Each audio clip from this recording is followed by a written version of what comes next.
Welcome. Today, we're unpacking the mechanics of a multi-trillion-dollar global agri-food system, and it's all centered around one single, unassuming crop. We're tracing the fascinating story of major soybean importing countries over time. We'll look at how the global trade of this one commodity literally dictates food security, energy transitions, and industrial manufacturing around the world. So let's dive right in. To really grasp this trillion-dollar topic, we've got to ground it in a very human reality. Just imagine you're a factory manager in indoor India. You're standing outside a state-of-the-art soybean crushing facility, but it's completely quiet. It's running at maybe half capacity. Now, even though India's a huge producer of soybeans, local bean availability fluctuates wildly.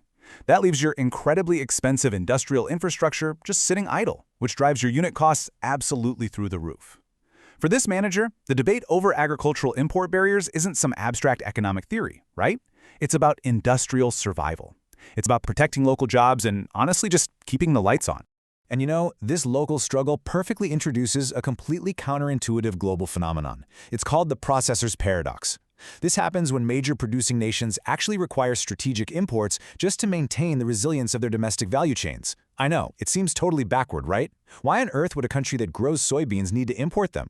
Well, it's because lowering import barriers allows those domestic facilities to fully utilize their massive capacity. It lowers their costs, and it expands sales of refined products. As it turns out, importing raw materials is absolutely essential for domestic industrial survival.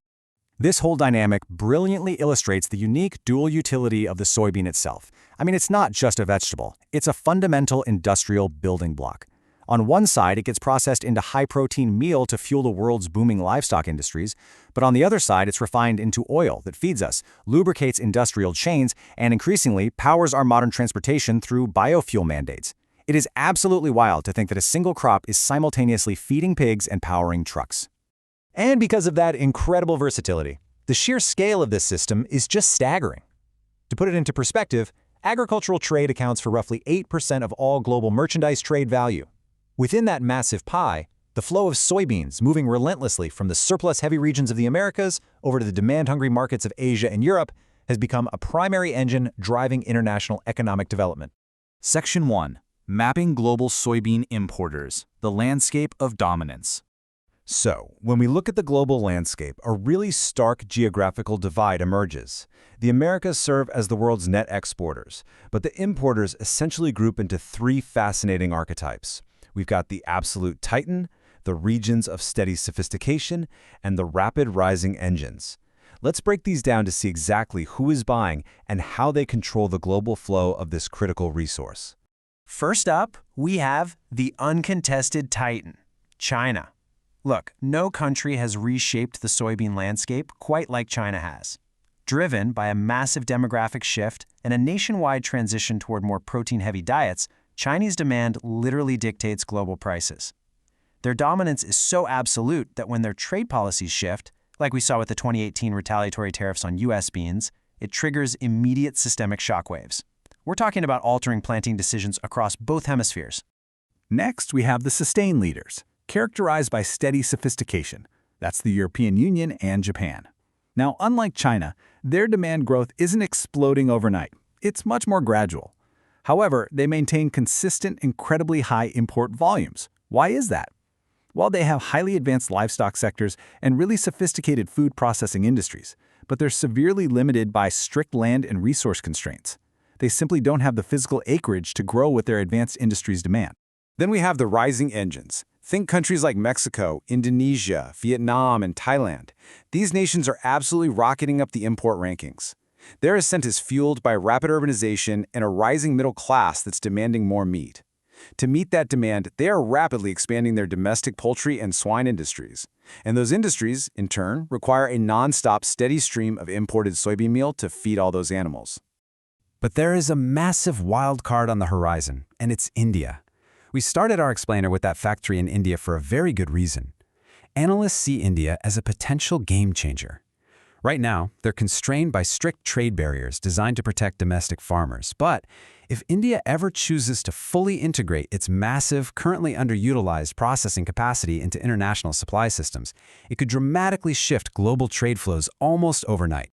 All of this brings us to a fundamental, kind of head-scratching question.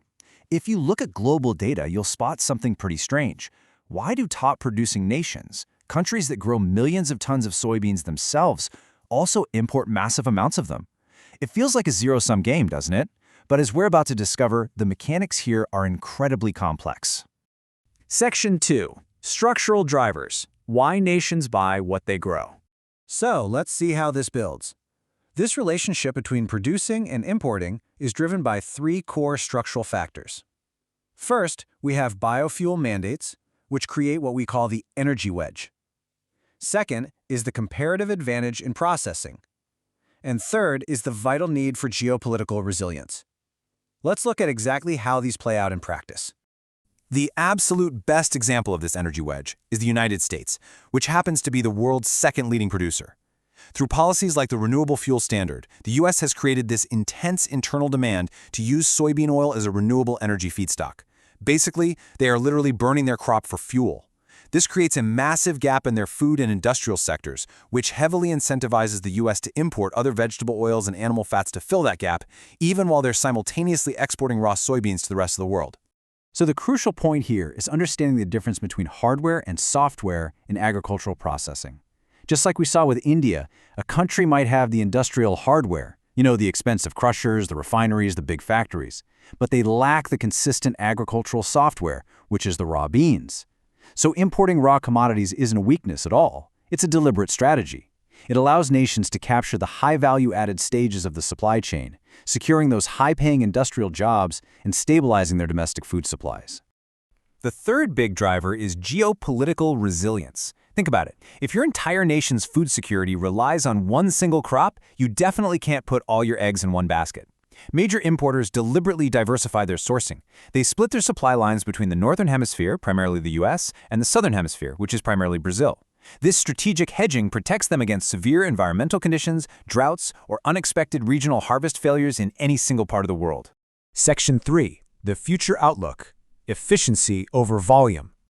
The numbers we're looking at moving forward are pretty sobering. By the year 2050, global resource extraction is forecast to double. But here's the catch. Agriculture is already utilizing over a third of the world's total land area. We simply can't keep expanding horizontally. The future of the soybean trade is going to have to shift from simple volume growth to an urgent, evidence-based focus on resource efficiency. This energy-intensive processing just has to become cleaner and smarter. So what does this new reality actually look like? Well, for one, biofuel policies will definitely continue to reshape trade, potentially turning some major exporters into larger importers of alternative feedstocks just for energy security. To meet global demand without proportional land increases, we're going to rely heavily on technological advances. We're talking about things like optimized seeding rates and precision row widths to basically squeeze more yield out of existing acreage. And of course, hanging over all of this is the permanent wildcard of geopolitical tensions and retaliatory tariffs, which as we now can abruptly redirect these global flows overnight. Moving forward, a nation's success isn't just going to be about securing sheer volume. It's going to be about integrating these trade flows into a sustainable, circular, and resilient global value chain. Ultimately, the story of the soybean is really the story of our shared future. How will the world balance its relentless appetite for growth with the finite constraints of our planet?